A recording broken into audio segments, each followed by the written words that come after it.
Have you ever really stopped to think about how a community, like a thriving one, actually builds its rules? It's rarely these grand pronouncements, right? It's often more about, you know, daily challenges, unexpected stuff popping up, and this constant refinement. Today, we're doing a deep dive into this really fascinating ancient Buddhist text, the two Uposathakkhandhaka. It gives us this remarkable window into how early monastic rules developed. It shows how this living code for how they live together was shaped really carefully, almost brick by brick, problem by problem. Yeah, and what's so striking, I think, is that it's not just some dry list of rules, not at all. It's actually a story, a dynamic narrative.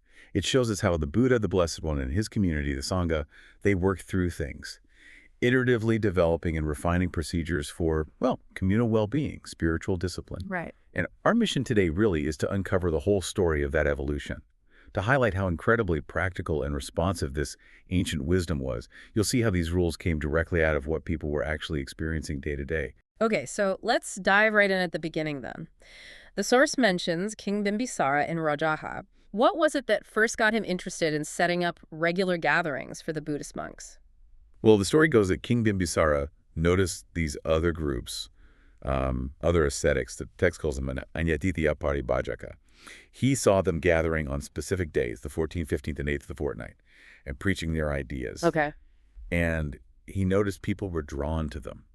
You know, they felt affection, they developed faith, and these groups got support, bhikkhus, the text says. He basically saw it was working for them. Ah, so he saw the community building aspect, but then when the Buddha's monks first started gathering, the source says they just sat there in silence. Why? And what did people think of that? Exactly. That's the interesting bit. Yeah. The Blessed One initially said, okay, assemble on these days, the 14th, 15th, 8th. Mm-hmm.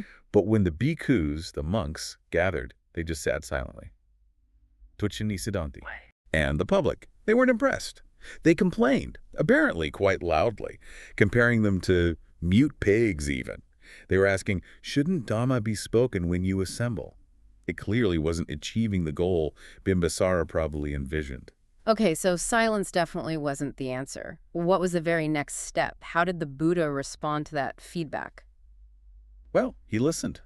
He recognized the issue and then gave permission for the monks not just to gather, but to actually speak the Dhamma, Dhammavasi to it. That was the first major adjustment, moving from just being there to actively sharing the teachings. And this leads to a really crucial development, doesn't it? The Blessed One has this insight while he's meditating alone. What was that thought, and how did it completely change the game for these assemblies? Yes, this is a key turning point. Yeah. Instead of just general talks about the Dhamma, he thought, why not use this time for something more focused, more foundational? Why not recite the actual training rules, the Sikkapati, that he'd already laid down for the monks? Ah, the rules themselves. Precisely. This became the Pātimokkha, the recitation of the Pātimokkha. And that became the core activity, the Uposatha, the Uposatha observance. It's really the birth of this central ritual practice. So the Pātimokkha is now the heart of it. What exactly is the Pātimokkha then, and what did this regular gathering now involve for the monks? The text itself gives a powerful definition. It calls Pātimokkha the beginning, the mouth, the chief of wholesome states. Mukha ita, pamukha ita kusalana dhammane is framed as absolutely central to their ethical and spiritual life. Wow. And the procedure became quite formal. A competent monk, the Vyatana Bhikkhu had to announce to the Sangha, hey, it's Uposatha day, either the 15th or 14th. Then the instruction was clear. Monks had to declare their purity. Parasuddhiyasmato rocheta. Declare their purity. After that, the Pātimokkha, the rules, would be recited. And everyone had to listen carefully, attentively. Now, this aspect of transparency, of honesty, seems absolutely vital here. What happens if a monk has committed an offense but stays quiet during this recitation? And why was that silence so incredibly important? This really gets to the heart of the spiritual accountability built into the system. It's quite profound. If a monk has an offense, yasasiyabhari, and they remember it, they must reveal it. Avikreya, no exceptions. Okay. If they don't have an offense, they stay silent. And that silence itself is taken as their declaration. I am pure, prasuddhidvedisami. But, and this is crucial, the text says, if a monk knows they have an offense and they don't reveal it after being asked 3 times, yavatatya, that's considered sampadamosavada, intentional false speech, lying. And that's serious? Extremely serious. It's not just a little white lie. It's described as an antaraiko dhammo, a fundamental hindrance. It blocks your progress towards meditative states, liberation, concentration, all these wholesome spiritual achievements. It's a major obstacle on the path. Wow. But conversely, if you do confess an offense when you remember it, wanting that purity, it brings phasuhuttiti, ease, comfort, advantage. It actually helps you attain those very same states. There's this direct link. That's such a powerful link between, ethical honesty within the community and actual individual spiritual progress. It shows how deeply connected the rules were to the practice itself. Absolutely. It wasn't just about external order. It was designed to foster inner development, too. Okay, so they've established the Pātimokkha recitation, but then came the when. Did they nail the frequency right away? No, not quite. It seems there was some initial, maybe over-enthusiasm.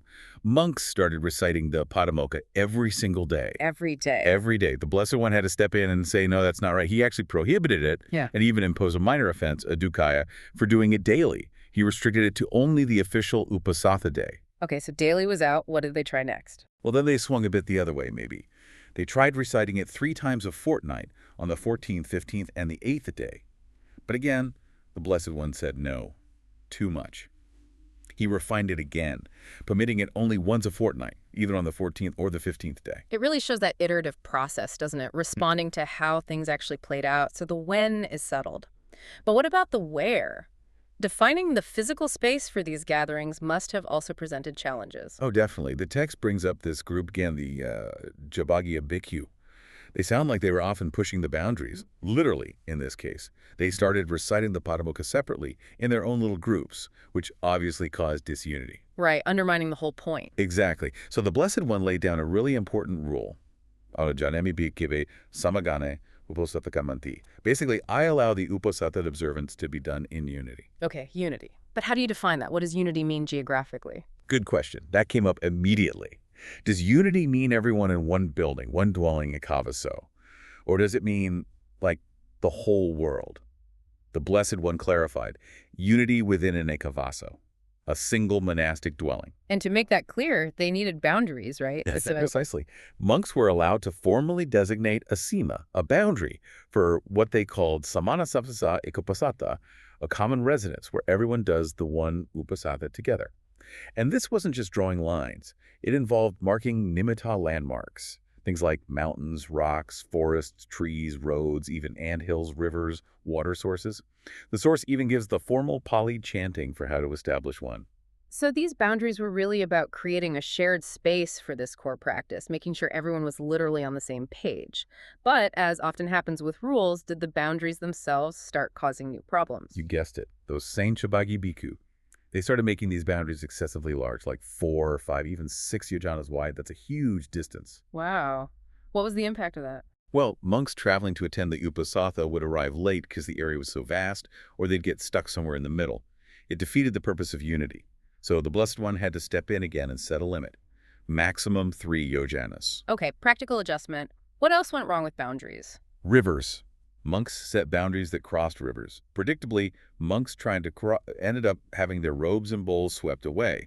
So the rule was refined. River boundaries. Only okay if there are Duvanava permanent boats or Divasetu permanent bridges. Common sense, really, but it needed to be codified. Makes sense. And then the location within the boundary. Yes, another issue. Monks were sometimes reciting in hidden, unspecified places. Visiting monks couldn't find the assembly. So the Blessed One permitted designating a specific Uposathagra and Uposatha hall. Could be a monastery building, a house, palace, mansion, even a cave, but it had to be formally designated by the Sangha. And they even ran into trouble with having too many halls. Right. If a dwelling designated 2 halls, monks would naturally divide themselves. So the rule became only 1 Uposathagara per dwelling, and there was a procedure for revoking one if needed. Okay, 1 hall. But what if that 1 hall was too small? Another practical problem. Large assemblies meant monks ended up sitting outside the designated hall space. The Blessed One addressed this too. He said, look, hearing the Pātimokkha, whether you're inside or outside the designated spot, it still counts as a valid Uposatha. And then he permitted designating a larger area, an Uposathakkhandhaka, sort of an extended Uposatha front, specifically for these big gatherings. This whole sequence is fascinating. It really drives home that idea of uncovering the whole story. Each problem, wet robes, monks getting lost, crowded halls, led directly to a practical tweak in the rules. Exactly. It shows this incredibly adaptive system, constantly learning from experience. The goal was always to make the practice work, to facilitate it, not to create unnecessary obstacles. Of course, life isn't always straightforward. People get sick, things happen. How did the Uposatha code handle unavoidable absences or these really difficult personal challenges? It's actually remarkably compassionate and pragmatic. Take sick monks, the Gilana. If a monk is too ill to attend, they're allowed to send their parisuddhi, their declaration of purity, with another monk. Ah, sending it by proxy. Yes, but with very specific rules about how it's declared, verbally or physically. And there are conditions that would invalidate it, like if the monk carrying the message leaves the order or goes insane or dies, or even interestingly encounters certain obstacles or changes status in specific ways listed in the text. Wow, very detailed. Very. And if the sick monk simply cannot be moved, the Sangha might actually go to them to perform the Uposatha. The key principle, though, repeated again and again, never proceed if the Sangha is divided. Similar rules also apply for sending chandai or consent for other official Sangha business if a monk is sick. And they could give both purity and consent on Uposatha day if needed. That's quite flexible. What about really extreme situations, like a monk being detained or kidnapped? The text even considers that. If a monk is seized by relatives, the king, thieves, whoever, on Uposatha day, the first step is to ask the captors to release them temporarily, just for the Uposatha or to declare purity. Okay. And if the captors refuse? If that's impossible, the monk should be taken outside the boundary, so the rest of the Sangha can proceed without them, but still unified within the sīmā. Again, the rule is, the Sangha must never proceed divided. And what about mental health? How did they handle monks who were insane? Yes, the Umattaka. For a monk considered insane, who might not remember its Uposatha, might show up or might not, the Sangha could grant what's called an samuttiya. It's essentially a formal declaration of their condition. This allowed the Sangha to proceed with the Uposatha or other formal acts with or without that monk being present and fully participatory. It's a sign of deep compassion, finding a way for the community practice to continue while acknowledging the individual's situation. It really is striking. The level of pragmatism, finding a way forward that maintains the communal practice but also respects individual circumstances. So this brings up a basic question. What's the minimum number of monks you actually need for Uposatha? Does it change based on how many are there? Yes, the rules scale based on the number present. It's quite logical. If you have 4 monks or more, you must recite the full Pātimokkha udistu. That's the standard observance. Okay, 4 or more is the full deal. What if there are fewer? If there are 3 monks, they perform what's called a parisuddhi. It's a mutual declaration of purity among themselves. Same for 2 monks, they also do the mutual purity declaration. And if there's only 1 monk all alone? Then they simply make a mental resolution, and a thiyathadabha, basically affirming to themselves, today is my Uposatha, but there's a key constraint mentioned. A group can't choose to do a lesser version, like the purity declaration, if they actually have the quorum for the full Pātimokkha. If you have 4, you do the full recitation. No cutting corners if the numbers allow for the complete ritual. That makes sense. Prioritizing the full observance whenever possible. Now, shifting back to ethics, what about when monks know they've committed offenses? How does the Uposatha process handle that while letting the ceremony continue? Right. This is crucial for maintaining integrity. If a monk realizes they've committed an offense, a paterapano, on Uposatha day itself, the rule is they must confess it to another monk before the Uposatha ceremony starts. Beforehand. Okay. What if they're not sure? If they have some doubt about whether they committed an offense? If they're uncertain vematiko, they should state their uncertainty. Basically say, I'm not sure about this, I'll clarify it later. The Uposatha itself shouldn't be held up or interrupted because of someone's uncertainty. Deal with the doubt afterwards. And there's that really interesting rule about sabagapati's similar offenses. Can you explain that one? Yes. This is quite insightful about potential conflicts of interest, even back then. Monks are strictly forbidden from confessing an offense to another monk who has committed the same kind of offense. That's the sabagapati. You also can't receive a confession for an offense you yourself have committed. It ensures a degree of impartiality in the confession process. Like a conflict of interest rule. Exactly. Yeah. And what if the entire Sangha present has committed the same type of offense? Good question. They should try to send one monk to another dwelling, find a pure monk there, and confess to them, representing the group. If that's absolutely impossible, the Sangha makes a resolution together. Okay, when we do find a pure monk, we will purify ourselves then. But crucially, the Uposatha for that day still goes ahead. It shouldn't be stopped. That really underlines the commitment to keeping the ritual going, doesn't it? Address the issue, yes, but don't halt the communal practice. Beyond these ethical points, what other, maybe more mundane, practical duties were needed to keep the community functioning around Uposatha? Oh, the text gets into some very practical details, which shows how grounded this all was. Monks were advised to learn how to count the lunar cycle Bhakkhagana Ogahetu so they'd actually know when Uposatha Day was. Makes sense. They also had to count the number of monks present at Bhakkhagana on the day itself to make sure they had the right quorum for whichever type of Uposatha they were performing. Announcing today is Uposatha was also important, partly to remind monks not to wander too far away collecting alms and miss the gathering. Elders were supposed to remind the younger monks. And the physical space, the hall. Yes, practical duties there too. Monks were responsible for keeping the Uposathakkhandhaka clean samajitu, arranging the seats asanapainepatu, making sure there was light, like lamps padaplotoku, and providing drinking water and maybe other refreshments, panyapojaniya upato putanti. And it specifically notes that younger monks should do these tasks when asked by elders, unless they were sick. Shows a clear structure of responsibility. It's amazing, that level of detail on everyday tasks. It paints a picture where everything contributes, right? The spiritual practice, the ethical rules, even keeping the place clean and organized. It's all part of the story of a functioning, harmonious community. Precisely. Every small detail matters in building that larger structure for practice. Okay, but group dynamics are rarely simple.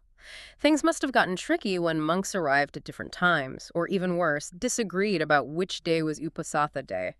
This feels like where the system really got tested. Absolutely. This part of the text feels like a deep dive into practical group management and conflict resolution. It's incredibly detailed. Take monks arriving late. There are different rules depending on when they arrive and how many arrive compared to those already there. Okay, give us an example. All right, so if some resident monks start the Uposatha, not knowing others are coming, and then a larger group arrives during the recitation, they have to start the Pātimokkha all over again from the beginning. Start over? Wow. Unity was paramount. Completely. But if the latecomers are equal in number, or fewer than those already reciting, then the part that's already been recited is valid, and the latecomers just listen to the rest. Similar logic applies if they arrive right after the recitation finishes, but before people leave, or even after some have left. The key factor is always the relative numbers, and ensuring the largest possible group participates fully. What if the monks who started knew others were expected but went ahead anyway? Was that frowned upon? Definitely. If they knew more monks were likely coming and proceeded regardless, they incurred an offense, a dukkaya. If those other monks did eventually show up, even if they repeated the recitation later, it's about intention and respect for the whole group. And if they were just uncertain if others were coming? Then the responsibility was on them to investigate. If they didn't bother to check and just went ahead, that was an offense if others later arrived. If they investigated and found no one, fine, no offense. If they investigated, found others, and managed to unite, also fine. But if they found others and decided to proceed separately anyway, that was an offense. And if they did so with hostile intent, thinking things like, let them perish, who needs them? The text actually quotes this kind of thought. That was a heavier offense, a thulakaya. Wow, judging even the hostile intent behind the disunity. Yes, it shows how seriously they took maintaining harmony. Okay, what about the calendar chaos? One group thinks it's the 14th, another arrives insisting it's the 15th. How did they sort that out? A simple majority rule, essentially. If the resident monks are the majority or equal in number, the visiting monks follow the resident's date. If the visiting monks are the majority, the residents follow the visitor's date. The goal is for everyone in that location to observe it together on the same day. Makes sense. This even applies to tricky situations, like comparing the 15th with the Pipada, the day after the 15th. In really significant disagreements, where uniting isn't feasible, the minority group might actually have to go outside the boundary to perform their Uposatha according to their own calendar, again, to avoid conflict within the sīmā. So separation sometimes becomes the way to maintain peace within the boundary. Interesting. What about just being unsure if other monks are even around? Maybe you see signs, beds made, water jars filled. Same principle of investigation applies. If visiting monks see signs of residents but aren't sure, they must investigate before starting Uposatha. If they don't, it's an offense if residents actually are there. If they investigate and find no one, they're clear. If they find residents and unite, great.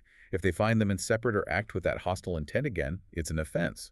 And the same rules apply vice versa for residents seeing signs of visitors. It's just incredible the level of detail and foresight here. Trying to anticipate all these potential friction points in group living, you really do have to uncover the whole story of these interactions to appreciate the depth of the guidance.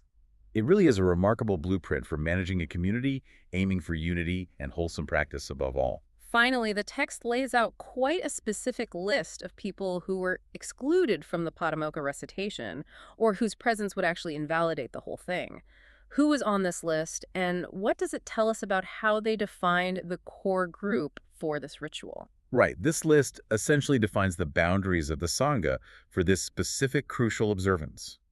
It aims to protect the integrity of the ritual by ensuring only those fully committed to the monastic discipline participate.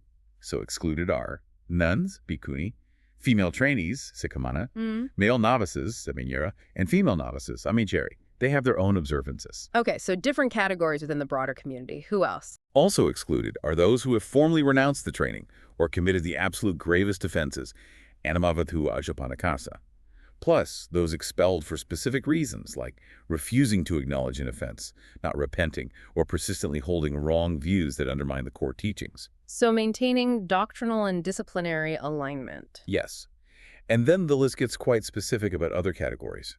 Eunuchs, gadka, thieves who've infiltrated the Sangha in disguise, Sambhasaka, those who've defected to other sects, Bhikkhantaka, and even animals, Tiracharagata. Animals, interesting. And then there are those who have committed the 5 heinous crimes or immediate results karma, killing one's mother, father, or an arahant, maliciously wounding a Buddha, or causing a schism in the Sangha.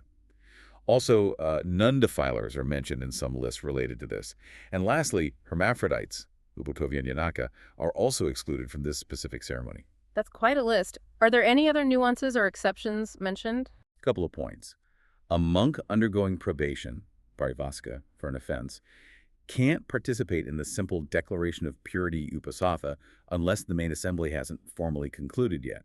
And generally, Uposatha can't be performed on a day that isn't the designated Uposatha day, the only exception being if it's absolutely necessary to do so for the sake of Sangha unity, like resolving one of those date discrepancies we talked about. So this list, while it sounds strict to modern ears perhaps, was really about defining who belonged at the very core of this particular ritual, ensuring everyone present was fully on board with the rules being recited. Exactly. It protects the focus and integrity of that central observance for the fully ordained monks committed to that specific disciplinary code. Wow. What an incredible journey through this text. This deep dive really shows how these aren't just ancient static rules. It's a dynamic record, isn't it? A living testament to how a community learned, adapted, and refined its practices, facing real-world, often messy challenges. It really is. Yeah. We've seen how practically every situation, from a monk's robe getting wet, crossing a river, to dealing with someone suffering from mental illness, prompted a specific, thoughtful, practical response. The Blessed One and the early Sangha shaped the Uposatha into this robust framework. It supported both communal harmony and individual purification. It truly demonstrates the value of taking the time to uncover the whole story, not just looking at the final rule, but understanding the process, the learning, the refinement that got them there. It shows this amazing capacity to evolve. So, thinking about this for yourself, for you, the listener, consider the rules and norms in your own life, maybe in your family or at work or any group you're part of. Are they just fixed things you follow? Or do they have a story? Do they adapt? Do they evolve when they hit new situations? This deep dive kind of makes you wonder, doesn't it? How much of the whole story do you usually uncover when it comes to the guidelines that shape your own world? Do you just follow, or do you ever dig into the why, the experiences and the wisdom, sometimes hard-won wisdom, that created them? Yeah, and that leads to a really practical question, I think. When was the last time you actually looked at a rule or a norm in your own life, or maybe in your organization, and asked not just, what is it, but why is it like this? Does it still actually do what it was originally meant to do? Or maybe its story needs a new chapter. Does it need updating based on new experiences?